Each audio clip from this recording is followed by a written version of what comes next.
In New England, it's kind of like Europe in the sense that people come there knowing that this place has a lot of history. It began a long time ago. It was one of the places where America kind of started. Modern architecture is history now, and it needs to be respected as history. New England is another of those special nodes of modern design in the 20th century. A huge amount of important architecture happened in New England.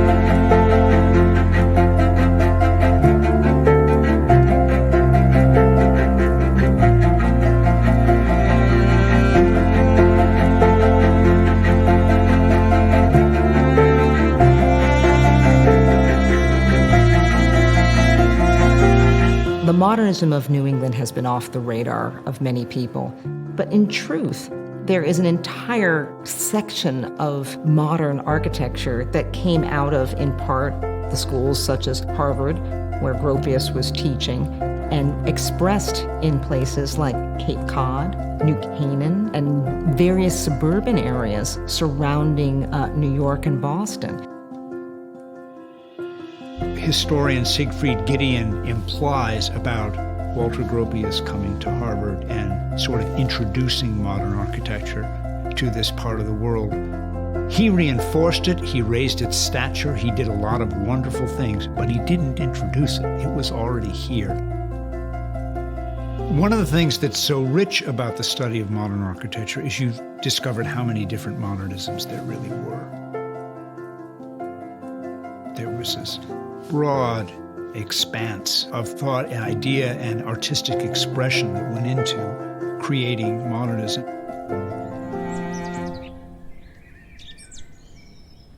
What is modernism? It's something that represents a break with the past and a look towards the future.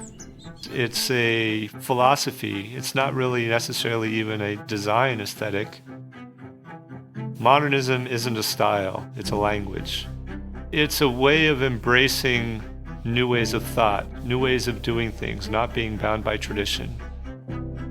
Walter Gropius, the founder of Bauhaus, he talks about it as a sort of dialogue with the traditional architecture, sort of a natural evolution of the architecture that came before it, rather than a complete rupture. But there's lots of other kinds of modernist architecture. Certainly Frank Lloyd Wright had a different interpretation of what that was, in embracing nature and looking at different ways of doing things through an organic eye. So much of architecture has to do with the program of the environment. This is not as much about indoor-outdoor living in terms of the architecture itself. The architecture has to be a bit more protective. New England has this wonderful, lush, green terrain, rolling hills, stone walls along the front of generally most pieces of property, these incredibly gorgeous rivers and streams that you cross. And as you go further north, you're getting more mountainous. The buildings echoed the landscape, echoed the topography, and really sort of were in one with nature. When discipline forces you to design with the land you're given, you tend to be much more creative with how that building looks and is structured and sits on that piece of property.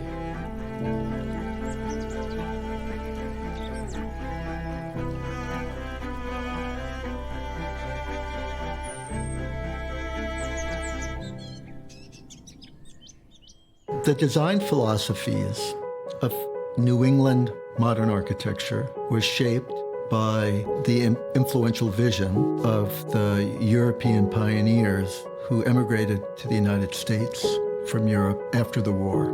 People like Gropius, Mies van der Rohe, and Marcel Breuer.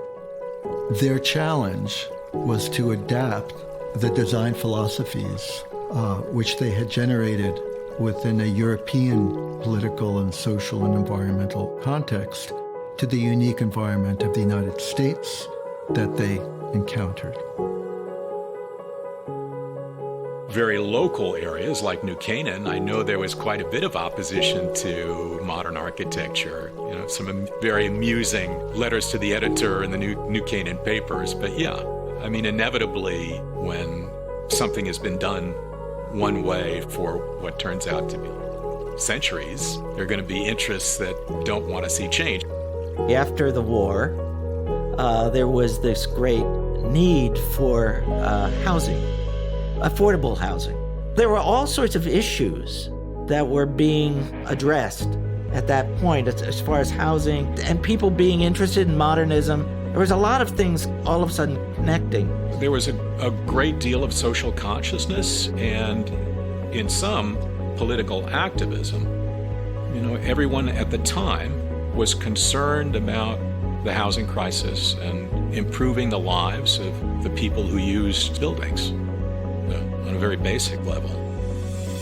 Some of the architects in that period, Eliot Noyes, Landis Gores, Edward Larrabee Barnes, John Johansen, Philip Johnson, I.M. Pei, Paul Rudolph, Ulrich Franzen, Ned Goodell, Alvar Aalto, Eero Saarinen, Henry Hoover. They embraced this idea of a new way of living. You have other architects like Edward Durrell Stone that took their inspiration from classical architecture and Palladio, especially in the later part of the career. All of those things are very, very different from each other, but at the same time, they're all modern. There's a point in architecture where modernism almost becomes more emotional and formal. And it gets this seriousness about it.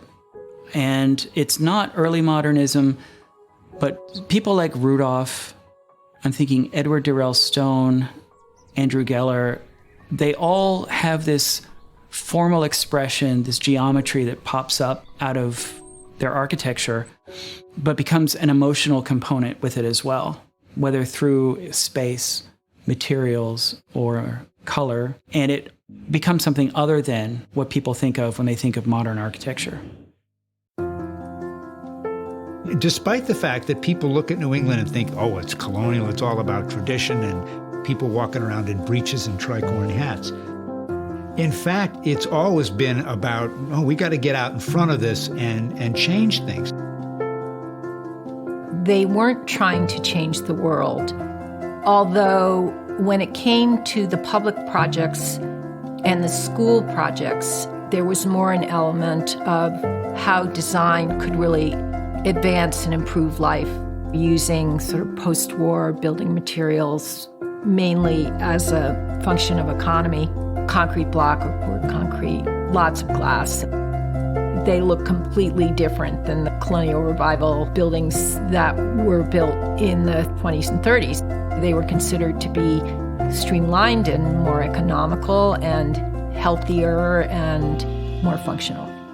People like John Johansen and Marcel Breuer were designing those schools, and they were taking them to another level.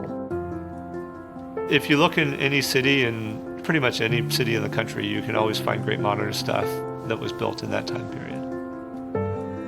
Multiple entire tracts of neighborhoods, banks, churches.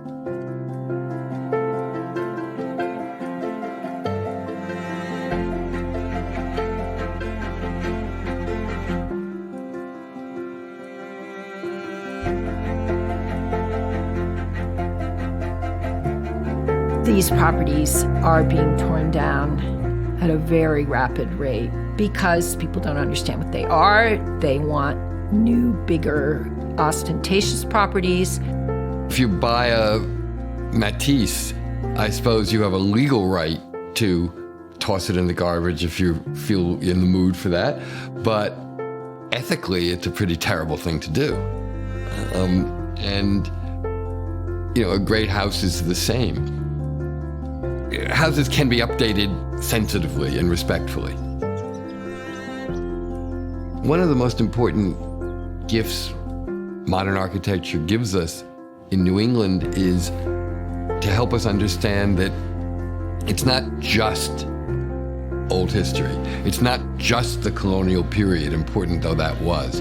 It's a living place that has continued to evolve and change and grow and do new things and make new kinds of places and make new kinds of buildings.